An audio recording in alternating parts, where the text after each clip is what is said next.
Do you have a really loud sneeze like some people that just like bad. catches you off guard? It's so bad. Yeah. My sneeze is bad.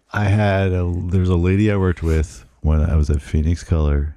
You worked at Phoenix Color? Yes. Like from when I was 18. I feel like everyone did at one point. When I was 18 to like 22, I worked there. And there's a lady there, and she would. That's how she sneezed. Do it again. Do it again. Is that like an airplane or? I swear. And like the first time you hear it, you're like, wait, what was that? Oh, that's the funny opening. That's good.